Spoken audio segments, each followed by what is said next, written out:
সব অবতারের নামের সঙ্গে চাঁদ বা চন্দ্র আছে। রামচন্দ্র, কৃষ্ণচন্দ্র, গোড়াচাঁদ, হরিচাঁদ। সূর্য নাই কারো নামের সঙ্গে চাঁদ। আমাদের দেহের চাঁদের সঙ্গে ওই চাঁদের একটা কানেকশন আছে।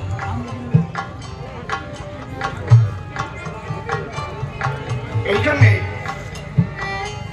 প্রভুপাদ অশ্বিনী গোসাই লিখেছেন, পিতৃধনের উপরে হরিধন বিরাজ করে। এই পিতৃধনকে বলা হয় চন্দ্র। যদি করো চন্দ্রক্ষয়, বেবিচারে যদি করো চন্দ্রক্ষয়, তাহলে হরিশ্চন্দ্র পাওয়া সম্ভব নয়, কৃষ্ণচন্দ্র নয়, রামচন্দ্র নয়, বহুচন্দ্র। চাঁদে চাঁদে আকর্ষণ হয়।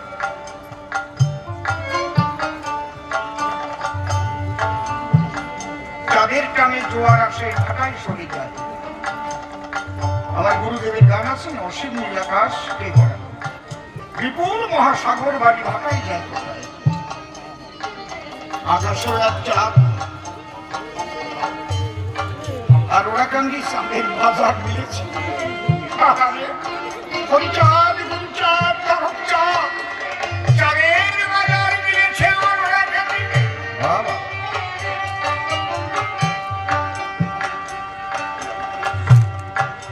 যে ছিল এক চাঁদের জ্যোতি, নবদ্বীপে যুগল মূরতি, কোটি চন্দ্র করে হরি চাঁদের আরতি, হরি চাঁদের আরতি।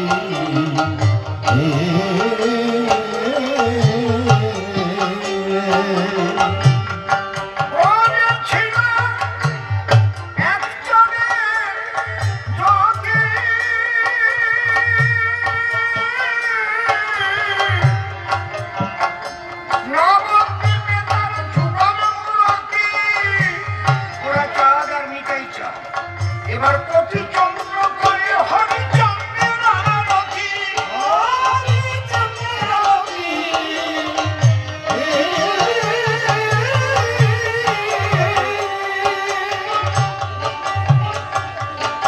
ও হলে গুরু চাঁদের নিষ্ঠারতি, গুরু চাঁদের নিষ্ঠারতি, হলে গুরু চাঁদের, হলে আমার গুরু চাঁদের নিষ্ঠারতি।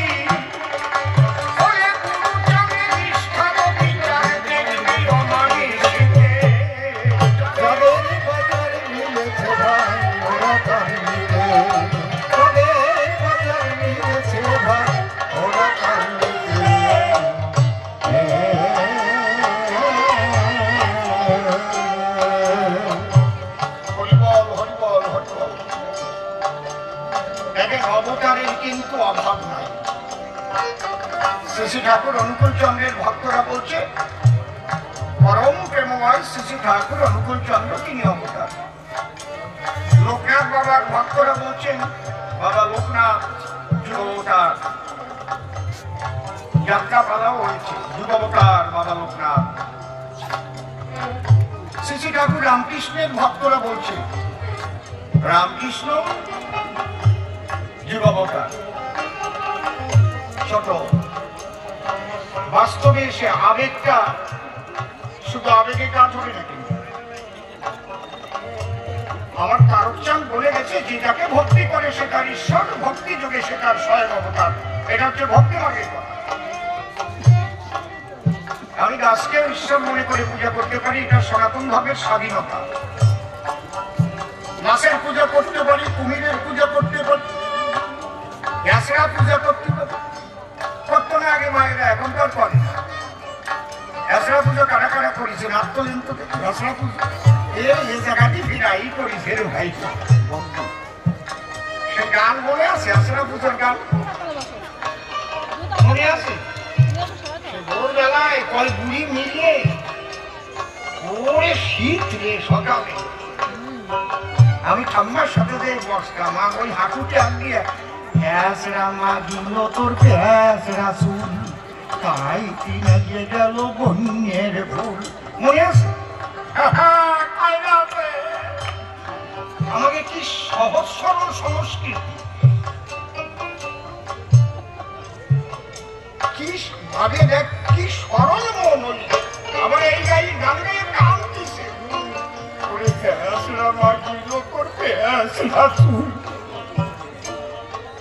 এরা কত সহজ, কত সরল।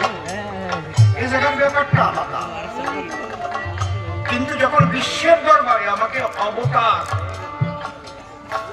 আমার গুরুকে বা আমি যাকে মানি তাকে অবতার প্রতিষ্ঠিত করতে হলে আবেগের দ্বারা হয় না।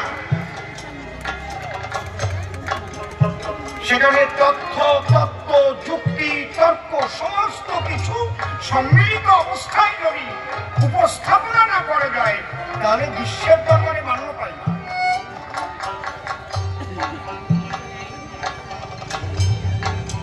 আমি চ্যালেঞ্জ করে বলছি, অবতার এক রকমের হয় না। পূর্ণ অবতার, অংশ অবতার, কলা অবতার, আবেশ অবতার, ভাব অবতার, কিছু আছে তাৎক্ষণিক অবতার বিশেষ একটা কর্মের জন্য, যেমন নরসিংহ অবতার। এই প্রহ্লাদের বাবারে মারার জন্যই খালি বোঝা যাচ্ছে, তাৎক্ষণিক ভাবে একটা রূপ ধরে অবতীর্ণ করে। মৎস্য, কুর্ম, বরাহ, নৃসিংহ এগুলো তাৎক্ষণিক বিশেষ কর্মের পরে সে পরমেশ্বর এসেছে অবতারে। এবার আমরা পূর্ণ অবতারের আলোচনা করব। যার যার গুরুকে সে অবতার বলুক, ঈশ্বর বলুক, আমার কোনো আপত্তি নাই। কিন্তু পূর্ণ অবতার প্রতিষ্ঠিত করতে গেলে বিশ্বের দরবারে সেখানে কিন্তু পূর্ণ অবতারের সঙ্গে পূর্ণভাবে পারিষদ থাকা চাই, এবং সেই পারিষদ বর্গ যারা পূর্ণ শক্তি নিয়ে অবতীর্ণ হন না। যেমন রামচন্দ্র যখন এসেছিলেন, এক বিষ্ণু চতুরাংশে জন্ম নিলেন, সূর্য বংশে রাম, লক্ষ্মণ, ভরত, শত্রুঘ্ন। ছোট শুধু কি রাম একা এসেছিল? তার পারিষদ বর্গ ছিল হনুমান, জাম্ববান, নল, নীল, জয়, গবাক্ষ, বিভীষণ, স্বয়ং ধর্ম বিভীষণ। নিজে ধর্ম বিভীষণ হয়ে এসেছে অধর্মকে ধ্বংস করবার জন্য। জগৎরক্ষী মা সীতা,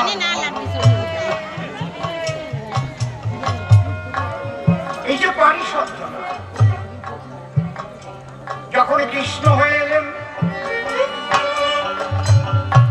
আমি এখানে আসছি অসীম সরকার, আমি কাকার বাড়িতে এমনি বেড়াতে আসতে পারি, কিন্তু সেটা পূর্ণ আশা হলো না। আজকে পূর্ণভাবে আসতে আমার বল বল নিয়ে। পূর্ণভাবে না এলে আমার পূর্ণতা দেখতে পারবে না সকলে। বেহালা চাই, দোতারা চাই, হারমোনিয়াম চাই, বাঁশি চাই, ঢোল চাই, কাশি চাই, সহশিল্পী চাই। দল না হলে আমার বল প্রকাশের ক্ষমতা নাই।